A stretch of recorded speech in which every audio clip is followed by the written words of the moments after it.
certificate part. Janita, wait for 2 minutes. Still 2 minutes is there for 7 o'clock. I already started actually. Okay.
Hello, ma'am.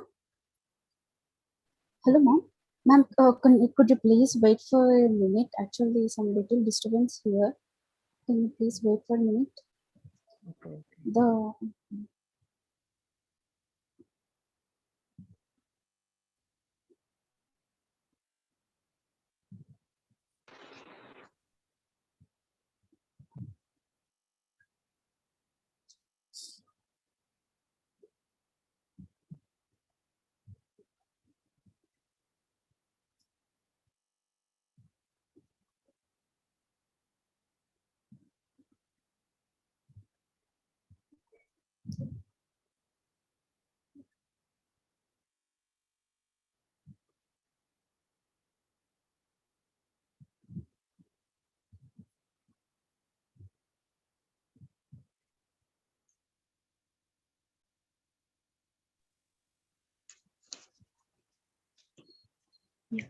Hello friends, this is another project presentation from 360DigiTMG.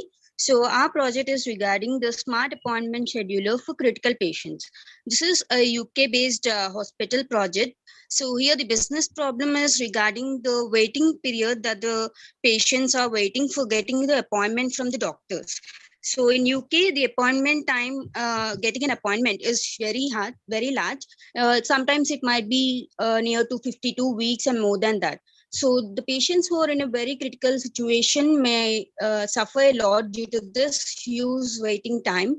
So the main business problem is the reducing the critical patients waiting period for reaching the doctors, and we are rescheduling the appointments based on the criticality of the patients. So the criticality of the disease that the patients are suffering with. So giving more priority to the patients who are in the risk zone. So the project is completely related to the appointment rescheduling based on the criticality of the patients. Then next slide, please.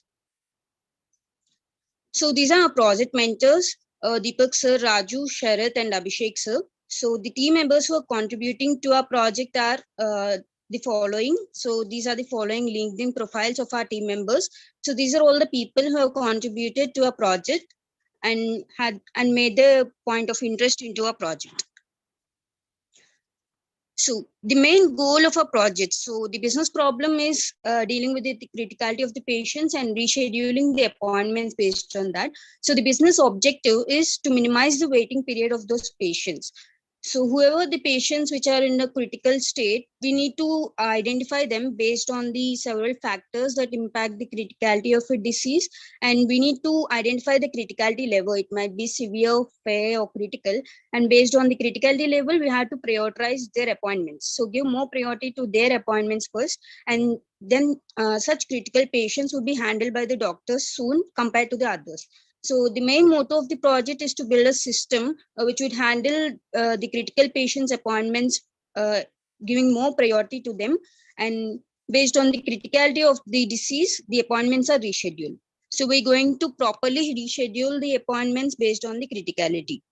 And the constraints of this project are we cannot exactly find the criticality of the patients because there would be several factors impacting the criticality of the disease. It might be some other diseases the patients are suffering with, or the suffering time of the patient.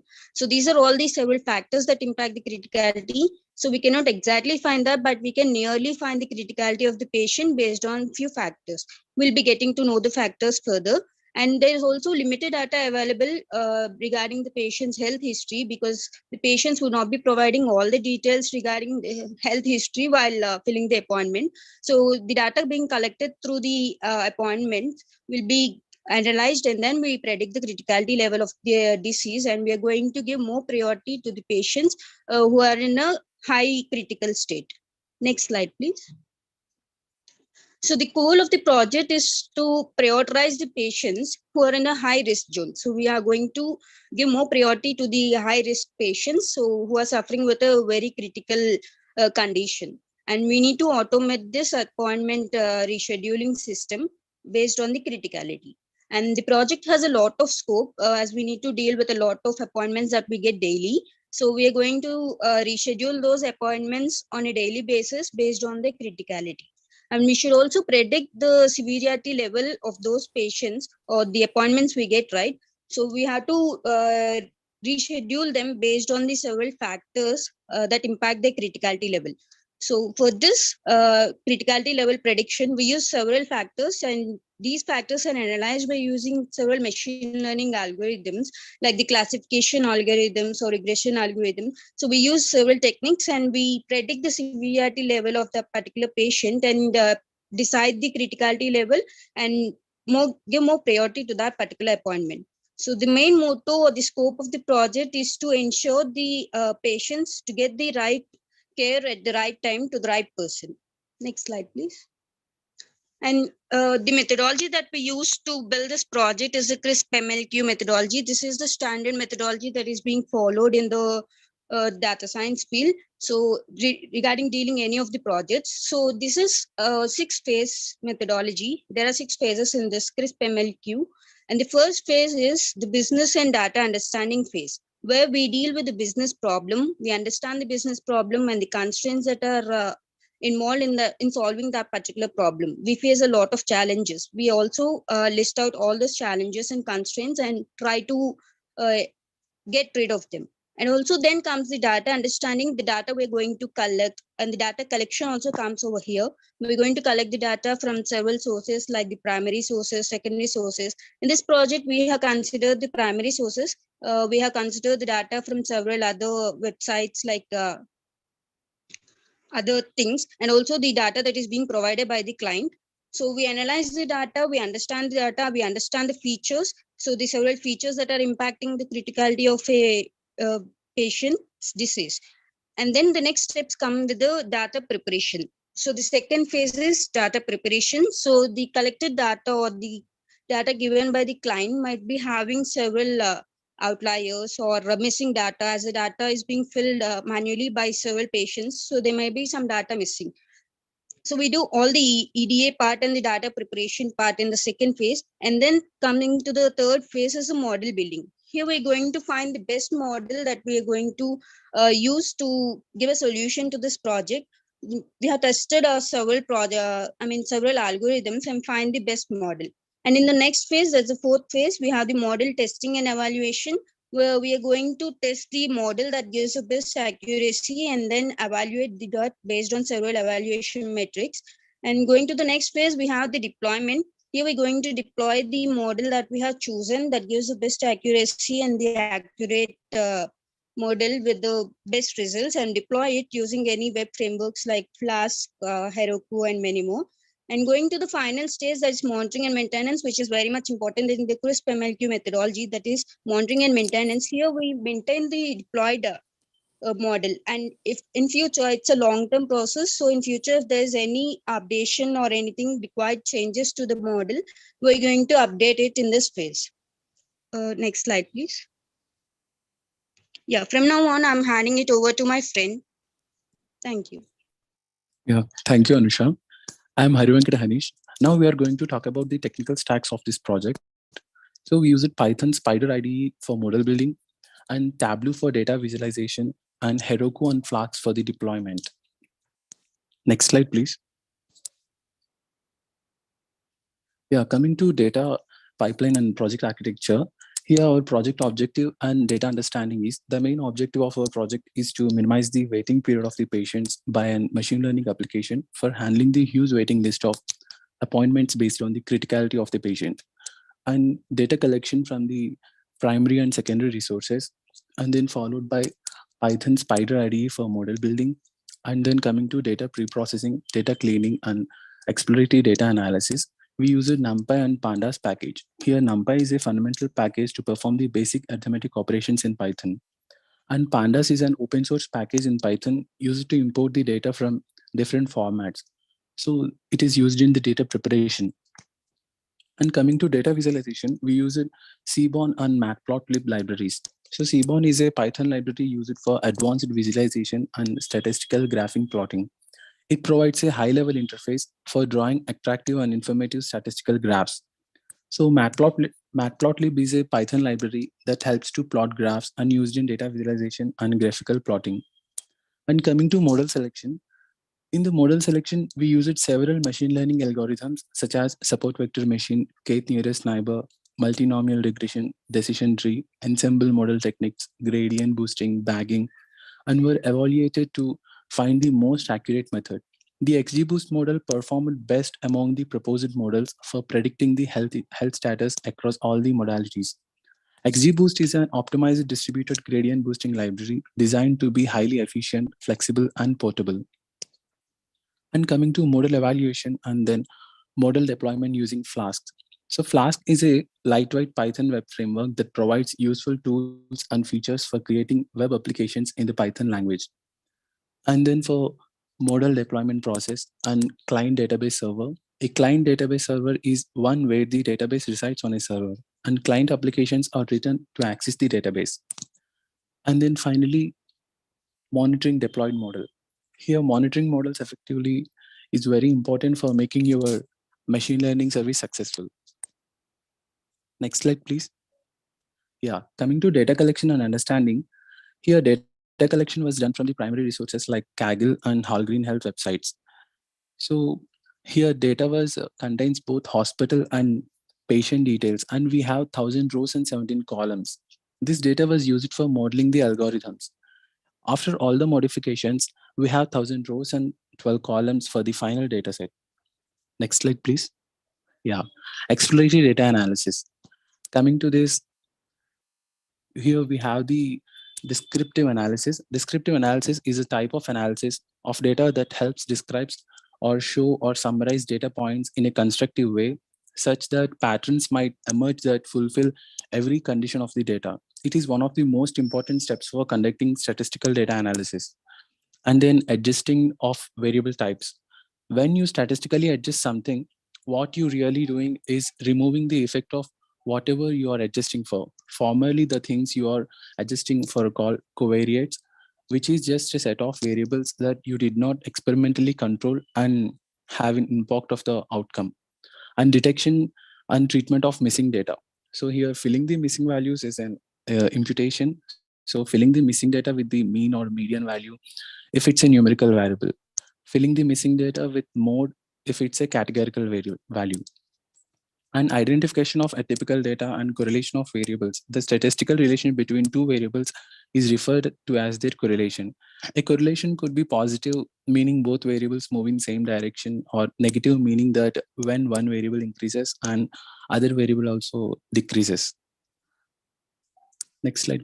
Coming to data pre-processing and exploratory data analysis part.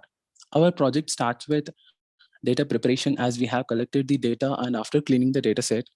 Hence, we have removed some unnecessary columns which were not needed for the analysis. Later, we checked whether the data contains any null values and found that in 2 of the columns, some values were missing. The missing columns are hospital name and patient health status. And these 2 columns are categorical. After finding some missing values, outlier treatment was done using minimum maximum limit method. Next slide, please.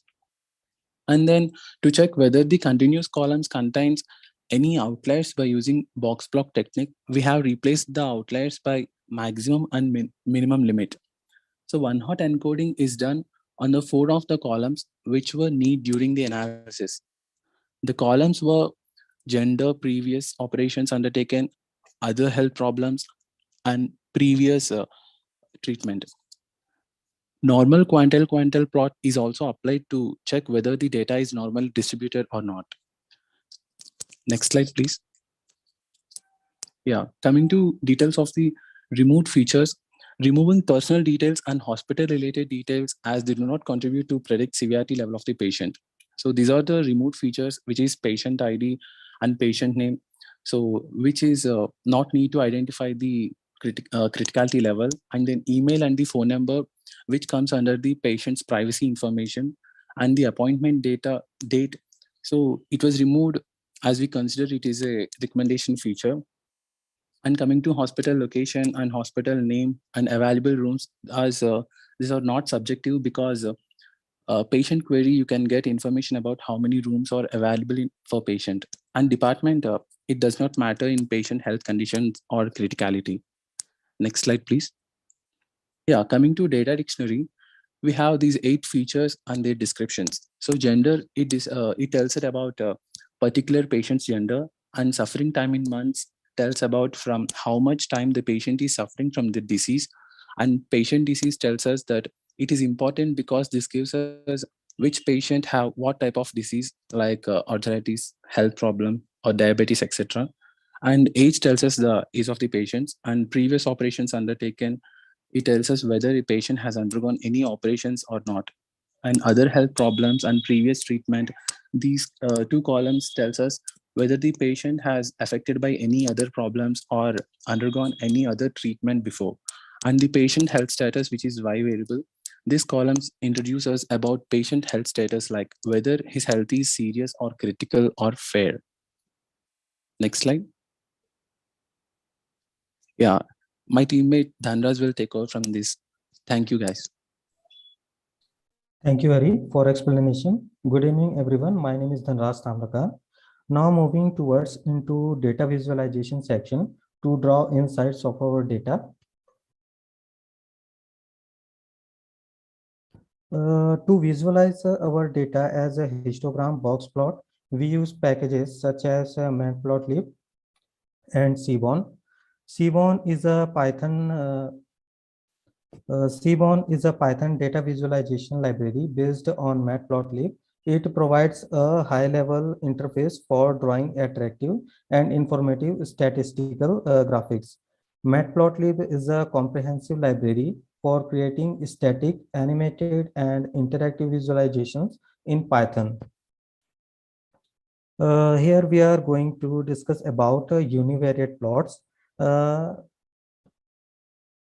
Figure A represents the histogram graph of a patient's age. From the figure A, we can draw inference that the number of people belonging to a particular age groups and are waiting for an appointment. Approximately from the age of 28 to 50, the patient's appointments are more as compared to others. Figure B represents the histogram of patients suffering time in months. From the figure B, we can draw inference that the highest suffering time of patients is between 5 to 7.5 months. When we are analyzing for outliers in columns, then we find outliers in column named as available rooms in hospital as shown in figure C. Outliers present in 8th and 9th available hospital rooms. For testing purpose, we select suffering time in month column as shown in figure D for outlier analysis. So the column suffering time in month have no outliers. In the next phase, we do outlier treatment using min-max limit method for removing outliers presented in columns or in our data set. So we removed outliers from available rooms in hospital column as shown in the figure E. Figure F represents the count plot of health condition or severity of illness of the patients. Count plot is kind of like a histogram or a bar graph for some categorical area. It simply shows the number of occurrences of an item based on a certain type of category. From the figure F, we can draw inference that the serious patients have more than other conditions, but we are focusing on the critical listed conditions of patients on this project. From the figure Z represents the count plot of various patient disease level. Here the arthritis level is high, which means the number of arthritis patients are more than the patient suffering from others disease. From here, our team member Subhasini will explaining the next part. Thank you. Yes, thank you, Chandra. Good evening, everyone. This is Subhasini. I will continue with future engineering. Future engineering is nothing but selecting the important futures and transforming those data sets to be meaningful with the algorithm so that we can improve the performance of the machine learning models. And also for the better results, we are going to the future engineering part. Here we are removing some unnecessary columns which are related to our patient personal details like the patient ID, name, email, etc. And also the hospital details like hospital location, hospital name. As those things is not needed for evaluating our model, and also it does not contribute to predict the severity level of the patient, we are removing those columns. And finally, our data set contains 8 futures, that is gender, age, suffering time, patient disease, whether the patient has undertaken any previous operations, is there any other health issue or any other treatment has been undertaken. So here we are finally left with 8 futures. Here we have taken the patient health status as a target variable, which is denoted by Y. And it is also noted as a dependent variable. Why? Because we are going to predict the patient health status as critical or either serious or bad, which is based on the previous operation undertaken and the treatment undertaken, and also it is based on the other health problems. So it is considered to be as a dependent variable. That's why we marked it as a Y. Next slide, Ganga. Yeah. Next, we are moving to the model building. That is nothing but a model selection. Here we are going to train our machine learning model. That is over a set of data, so that we can make the predictions about those data. So we can make the predictions very clearly. So that we are going to split our data in a ratio of 70:30. 70 is nothing but a training purpose, and 30 is for testing purpose.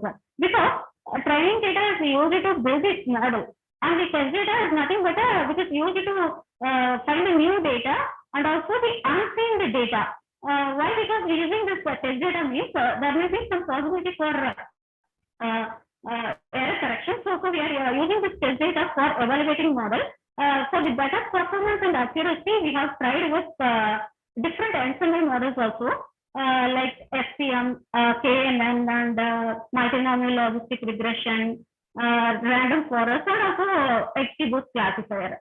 Out of these, we have found XGBoost classifier as the best model. I will justify why we have chosen this XGBoost as the best in the later slide. Next slide, here we have attached the accuracy score for the test data and also for the train data. For the test data, it was 96%, and for the train data, the accuracy score is 97%. Here, what is the accuracy score means? Accuracy score is nothing but we are going to find the ratio of the actual actual values with the predicted values. Here we are going to be the actual values is nothing but a y test value, and the predicted value is nothing but a x test prediction values. So that so like that we can classify the values for the accuracy score for the trend data also. So that we can find this value for up to the 70% for the testing value and 30% for the test value. Next slide. Yeah. Here we are going to compare the accuracy value with the different classifier techniques. Here we will first move on to the ANN, that is artificial neural network, and also logistic regression, XBM, naive Bayes using Bernoulli, naive Bayes using Gaussian, and also KNN. Out of these 6 models, all these models are having higher test accuracy value. That is, train accuracy value should be less than the test value, right? So here, as we discussed earlier, for better performance, always the test accuracy should be less than the train accuracy. So all these models are underlying distribution because the models may not be generalized. So we are not preferred to these models. Next, we are moving to the gradient boosting and decision tree. Here we are train accuracy is 0.1. That is nothing but 100%. It is also not considered because these are considered to be as an overfitting model because well-trained data are not suitable as it may contain some more memorized data. So we are not preferring to this model. So here we are left with 2 more models, that is XGBoost and random forest. So the random forest train accuracy is 99%, which is also considered to be overfitting. But for the XGBoost, test accuracy is 96% and the train accuracy is 97%.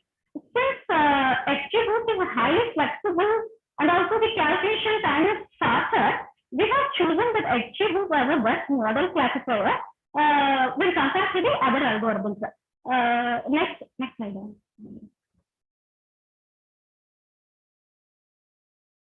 This is our final data set.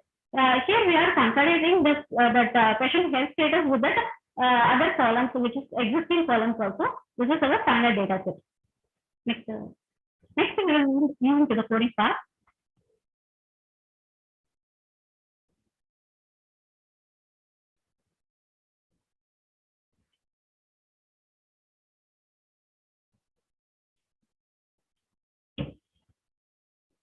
Yes. Here is our coding part. Here we are importing some necessary libraries like pandas and numpy. Pandas we also support the different file formats and also for reshaping the data set. Numpy is nothing but a numerical Python which is used for mathematical operations and also for resizing the array values. Next, SQL and Matplotlib libraries are also used here for data visualization. Next, we are reading the data set in a CSV file format. Yeah, this part is going to read the data set in a CSV file format. After that, we are going to check how many columns are there and the information about those data, and also we are describing those data values. After that, we are removing some unnecessary columns. As we will discuss in the PPT, we don't need those personal details like a patient ID, name, and those things are not needed. So we are removing those columns. Next, we are going to check the null values. Here we are having some null values like hospital name and patient health status having some null values. For treating those null values, we have done with an imputation part in which hospital name is a categorical column. So we have used mode imputation with the strategy most frequent, so that we can remove all those null values in the hospital column. Next we are moving to the patient health status. So that we did the Herbert imputation. Here, Herbert imputation is used for handling the missing value with a singular unit. So we are replacing the patient health status based on the patient disease. So after treating the null values, now there is no null value. But can you move? Can you move forward? No, sorry, below. Checking the null value one thing. Yeah, below. Yeah. Here we are again checking the null value. So we are not having any more null values here. So after that, we are going to check for the outlier. Now we are importing Matplotlib for visualization purpose. And using this, we have found 2 outliers in age and available room columns. So next, we are going to detect the outliers using IQR, that is nothing but an interquartile range. That is a difference between the 76th and the 26th percentile of the data. And treating those outliers using the maximum minimum limit. Now there is no more outliers present. So here we are clear with there is no more outliers present in the area attribute and also in the rooms, available rooms also there is no outlier. After that we are moving to next student. Yes, I'll stop here. Here we are moving to the one-hot encoding part. Why we are going to start this encoding part is we are having the categorical variables like some binary inputs also there like SR no type and also male female type. So we have taken those columns alone like gender is having female male female and the 9th column is the previous operation undertaken and the 10th column is an other health problems and the 11th column is a previous treatment. So we are going for above little bit above that.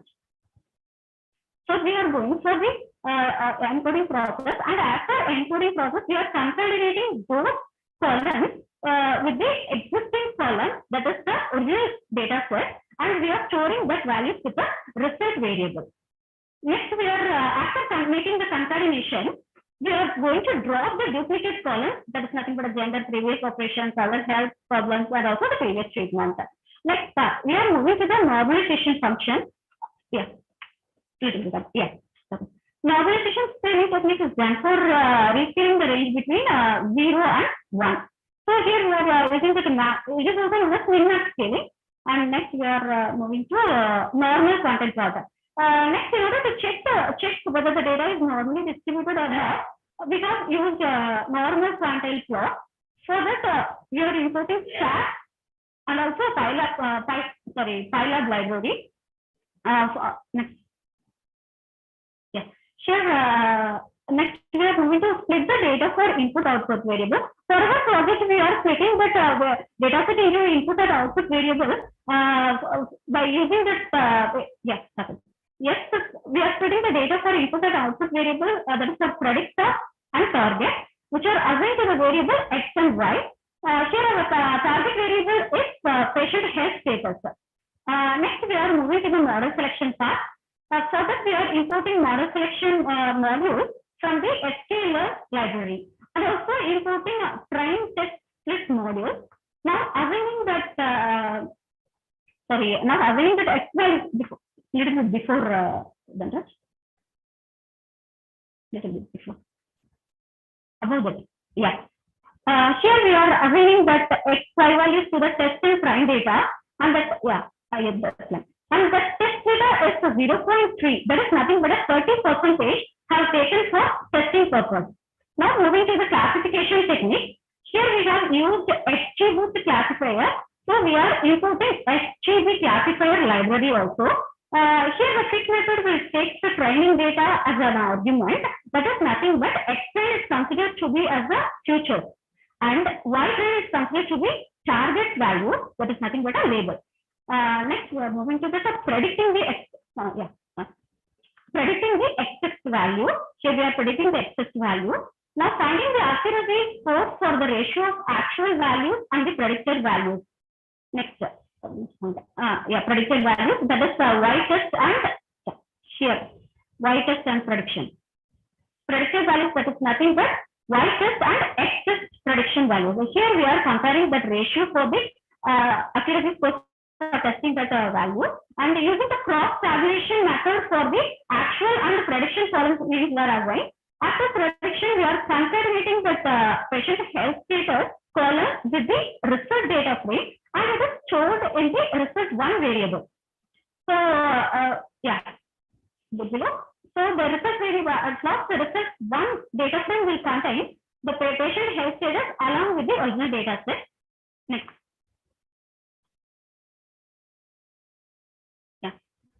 Next, for the deployment process, we are importing pickle library and dumping into the file name called health issue, that is using the flag. So hereafter, the next deployment process will be explained by my teammate Anisha. Thank you.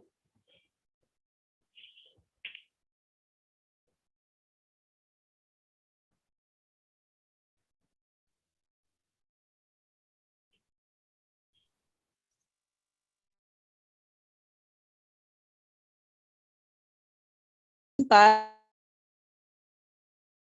file. So the model we have chosen is XGBoost.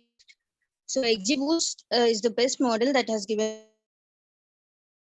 test accuracy 95%. So the test is 96 and 97. So it's a right fit.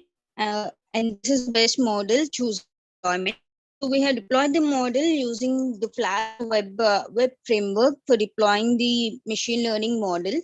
So it's a micro web framework. It's written in Python and it doesn't require any other dependencies. It can be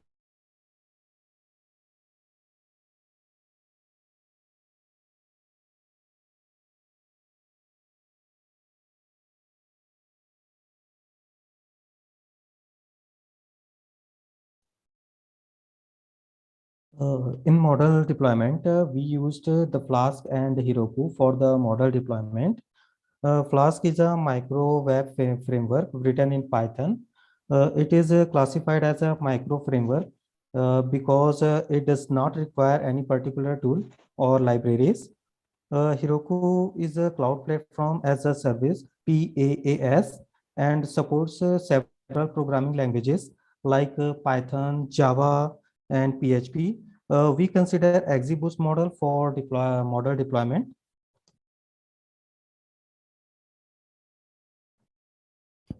This is the web-based sorry. This is the web-based interface of our deployed model with the help of Flask and Heroku. Let's see how this web-based app work as practically or in the web. Please see here.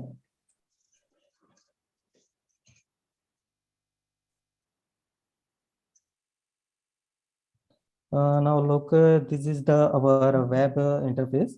So here I am going to enter some values like predicting the patient's criticality is serious, fair, or what else. So now I'm entering the values like I'm giving the age as 62 and then suffering time in month as I give 8. Gender option is like female. Patient disease means what disease have patients. Like I am giving ZERD. Then previous operations undertaken is yes. And other health problem, okay, no. And the previous statement is yes. So now look what is the result here.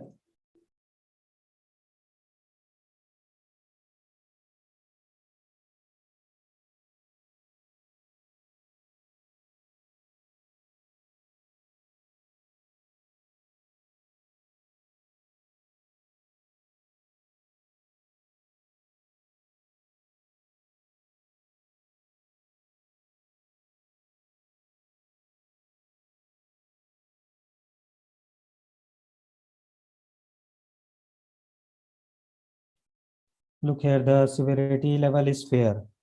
Now I am changing the parameter again.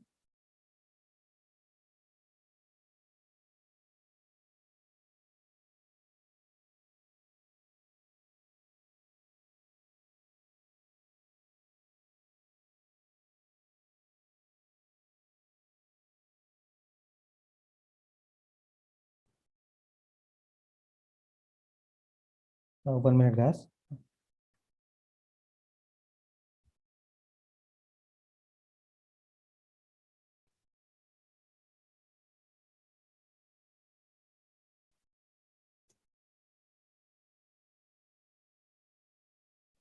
Now I'm entering the some values for predicting the critical level. So as age, I'm entering the age as 65. Suffering time in month as 6. The gender option, I will take the male, female, and patient disease as the hepatitis B. Previous operations undertaken as I select the no. Also other health problem I select no, and previous operation select as no. So look at the what is the result we have get. Look, severity level is critical. Now again, I am entering last one. The age is look like 32. Suffering time in month, I will take 2. Gender option, I will take the male. For present disease, I will take the heart failure condition. Previous operation undertaken, I will take yes.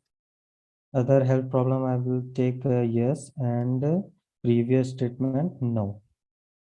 Then look what we get. We get the severity level is serious.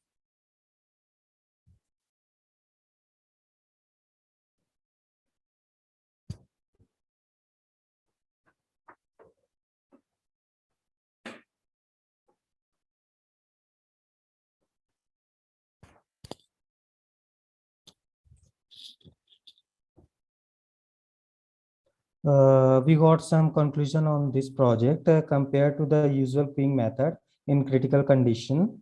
And the web-based appointment system could significantly increase the patient satisfaction with registration and reduces the total wait time effectively. Now we have in the future scope, as there is a continuous improvement in the technology and the day-to-day activities, the data may be varying as the time goes on. So based on this factor, the field that is constraints may be changed for the detection and prediction, predicting patients' criticality from large data with various disease through web-based automation. And the next, our future scope is in future, appointment scheduling system can be merged with AWS cloud system for handling all appointments through automated system. All categories like appointment booking, time scheduling, doctors and physicians profile, viewing all be in the compiled in one platform. So now any questions in your mind, please ask to us. Thank you.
Any questions, guys? Please ask to us.